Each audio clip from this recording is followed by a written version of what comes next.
দীর্ঘ 25 বছর পর ইউরোপের মাটিতে বাংলাদেশের প্রথম ম্যাচ, সেই ম্যাচ সান মারিনোর সাথে, তাও আবার সান মারিনোর ঘরের মাটিতে।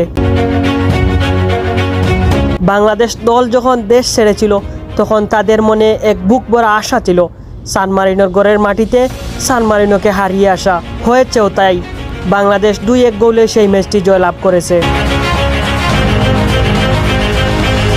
মাঠে ফুটবলাররা পুরো 90 মিনিট লড়েছে। গ্যালারিতে দেখার মতো অনেক দর্শকও ছিল, বাংলাদেশের সমর্থক জুগিয়েও গিয়েছে এবং তাদের সমর্থনের কারণে বাংলাদেশ শেষ পর্যন্ত তপু বর্মনের 2 গোলে জয়লাভ করেছে। তপু বর্মনের প্রথম গোল, রাইট সাইড থেকে শেখ মুরসালিনের ক্রস, তপু বর্মনের হেডার, সেখান থেকেই প্রথম গোল আদায় করে নেয় বাংলাদেশ। তারপর সেই গোলটি শোধ করে নেয় সান মারিনো।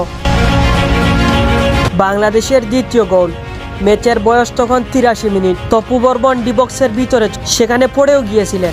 বিশ্বনাথ ঘোষ ট্রাই করেছেন, তপু বর্মন ঘুরে দাঁড়িয়েছেন। ঘুরে দাঁড়াতেই বাংলাদেশের স্বস্তি। ইউরোপের মাটিতে যখন দ্বিতীয় গোল তপু বর্মন দেন,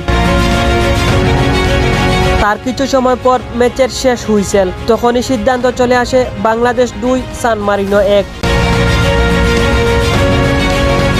2-1 গোলে সান মারিনোর সঙ্গে বাংলাদেশ জয়লাভ করেছে।